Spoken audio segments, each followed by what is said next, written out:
एक बार की बात है, मुंबई के एक फ्लैट में 3 अलग अलग फ्लोर पर अक्षरा, कार्तिक और नायरा रहा करते थे, जो एक दूसरे को बिल्कुल भी नहीं जानते थे। पर वो तीनों एक ही कंपनी में अलग अलग जगह पर काम कर रहे थे, जो एक बार ऑफिस से आते वक्त एक दूसरे से रास्ते में टकराते थे। ऐसे ही तीनों की थोड़ी बहुत बातें होती हैं और बातों ही बातों में उन तीनों को पता चलता है कि वो एक ही ऑफिस में काम करते हैं। तभी जब वो तीनों घर की ओर जा रहे थे, तब उन्हें पता चलता है कि वो एक ही अपार्टमेंट में रहते हैं, फिर भी नहीं मिल पाए।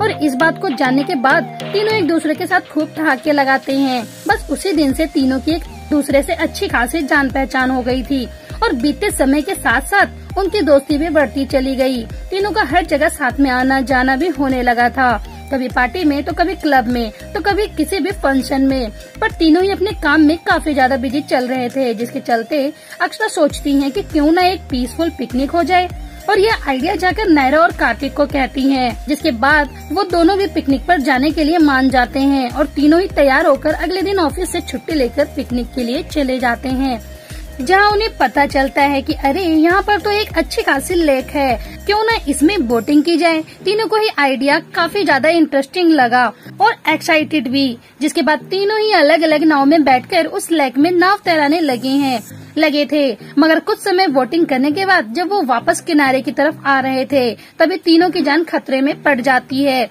जिनकी नाव आगे नहीं बढ़ रही थी। तभी वहाँ पर नैतिक नाम का एक लड़का आता है और उसे उन तीनों को देखकर लगता है कि इन तीनों में से कोई एक ही बच पाएगा। वेल दोस्तों, क्या आप इन तीनों को देखकर बता सकते हैं कि इन तीनों में से कौन बच पाएगा? अगर हाँ, तो आपके पास इस मजेदार सवाल का जवाब देने के लिए 10 सेकंड का समय है और आपका समय शुरू होता है अब।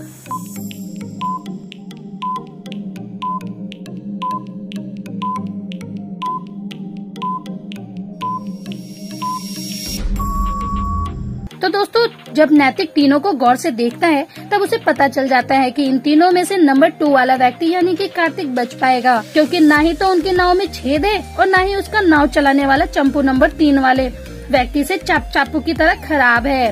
तो दोस्तों, क्या आपका जवाब भी यही था? आप हमें अपना जवाब कमेंट बॉक्स में कमेंट करके जरूर बताएं और साथ ही ऐसी मजेदार पहेलियों के जवाब देने के लिए आप हमारे चैनल को सब्सक्राइब करना बिल्कुल भी न भूलें।